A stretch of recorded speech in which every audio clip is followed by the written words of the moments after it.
안녕하세요. 오늘은 성경이라는 이 거대한 설계도에 대해서 한번 이야기해 볼까 하는데요. 이 설계도 안에 담겨 있는 진짜 의미, 그걸 여는 열쇠가 있다면 어떨까요?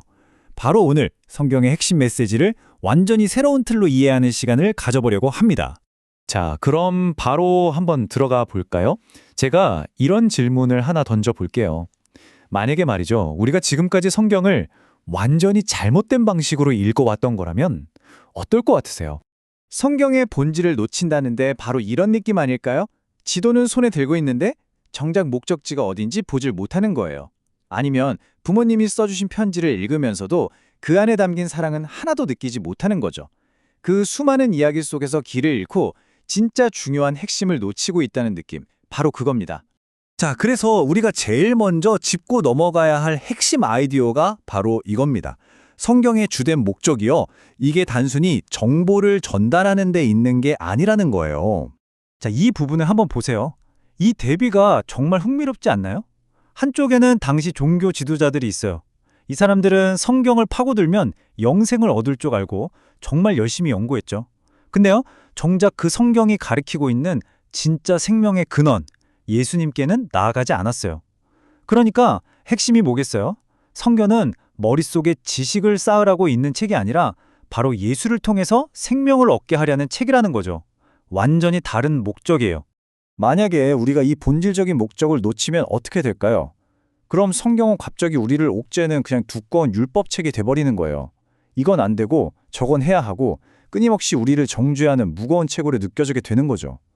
그러니까 이 관점을 바꾸는 게 정말 시급한 문제입니다. 그렇다면 성경의 진짜 목적, 그 본질을 아는 게 왜 그렇게까지 중요할까요? 그 이유를 아주 단단하게 받쳐줄 4가지 핵심 기둥을 지금부터 하나씩 살펴보겠습니다. 네, 바로 생명, 분별, 관계, 그리고 기초, 이 4가지입니다. 이 기둥들이 왜 우리가 성경의 핵심 메시지를 놓치면 안 되는지 그 이유를 아주 명확하게 보여줄 겁니다. 자, 첫 번째 기둥은 생명입니다. 제가 다시 한번 강조하지만 성경 읽기는 정보 수집이 절대 아니에요.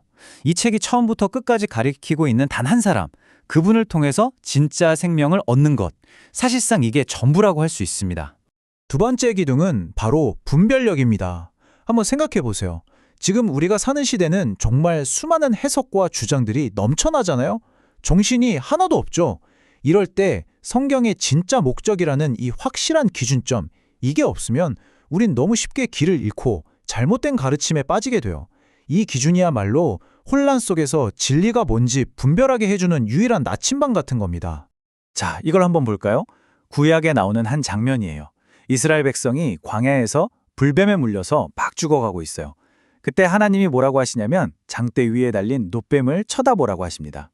아니, 쳐다본다고 낫는다고? 좀 이상하고 뜬금없는 이야기처럼 들리지 않으세요? 그런데 놀랍게도 수천 년이 흐른 뒤에 예수님이 바로 그 사건을 직접 언급하세요. 모세가 광야에서 놋뱀을 든 것처럼 인자, 즉 자기 자신도 들려야 한다고요. 그리고 그걸 믿는 사람은 누구든지 영생을 얻을 거라고요. 와, 바로 이 지점에서 모든 퍼즐 조각이 딱 맞춰지는 겁니다. 이게 뭘 보여주는 걸까요?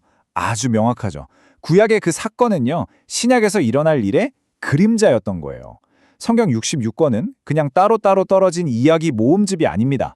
처음부터 끝까지 십자가에 달리신 예수 그리스도라는 단 하나의 정점을 향해서 달려가는 거대한 하나의 이야기인 거죠. 세 번째 기둥은 관계입니다. 성경에서 말하는 영생, 그러니까 하나님을 안다는 거요. 이게 그냥 머리로 그런 분이 계시구나 하고 동의하는 차원이 아니에요. 그게 아니라 창조주와 인격적으로 살아있는 관계를 맺는 것, 그 경험 자체를 말하는 겁니다. 그리고 바로 이게 우리가 존재하는 궁극적인 목적이고요. 자, 그리고 마지막 4번째 기둥은 기초입니다. 성경의 진짜 목적을 깨닫고 그 말씀에 따라 살아가는 것. 이게 바로 예수님이 말씀하신 것처럼 어떤 비바람이 몰아쳐도 절대 무너지지 않는 단단한 반석 위에 우리 믿음의 집을 짓는 유일한 길입니다. 좋습니다. 그럼 이 모든 걸 깨닫는 게 우리 삶에 구체적으로 어떤 변화를 가져올까요? 이걸 아는 것과 모르는 게 어떻게 다른 결과를 낳을까요? 지금부터 그 실제적인 결과, 정말 놀라운 3가지 변화에 대해 이야기해 볼게요. 첫 번째는요, 관점이 완전히 바뀌어요. 우리는 더 이상 내가 구원받으려면 뭘 해야 하지? 이런 불안한 질문에 매달리지 않게 됩니다. 대신 질문 자체가 이렇게 바뀌는 거죠. 하나님은 도대체 어떤 분이고 나를 위해서 이미 무엇을 다 이루셨는가? 초점이 나의 행위에서 하나님의 은혜로 옮겨가는 거예요. 이건 정말 우리를 자유롭게 하는 엄청난 변화입니다. 두 번째는 해석이 달라집니다. 성경을 볼 때 더 이상 66권이 다 제각각 다른 목소리를 내는 책들의 묶음으로 보지 않게 돼요.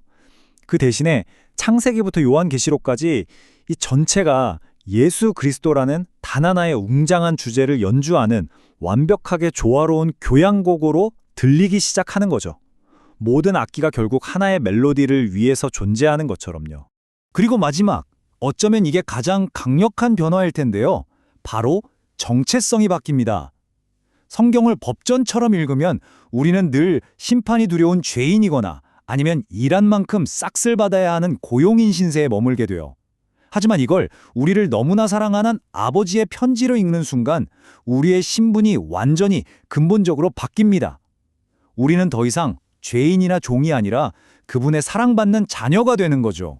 자, 그렇다면 이 모든 이야기의 핵심, 이 거대한 교향곡의 단 하나의 주제를 하나로 꿰뚫는 강력한 이미지는 과연 무엇일까요? 마르틴 루터가 남긴 정말 기가 막힌 비유가 있습니다. 그는 이렇게 말했죠. 성경은 그리스도가 누워있는 구유이다. 와, 이 한 문장이 오늘 우리가 나눈 모든 이야기의 핵심을 정말 완벽하게 담아내지 않나요? 그래서 마지막으로 이 질문을 여러분께 던지면서 마무리하려고 합니다. 우리는 그저 구유, 그러니까 성경의 문자 자체, 그 지식에만 집착하고 있나요? 아니면 그 구유 안에 누워 계신 진짜 주인공, 바로 그리스도를 만나고 있나요? 앞으로 성경을 펼칠 때마다 이 질문이 여러분에게 가장 중요한 이정표가 되기를 바랍니다.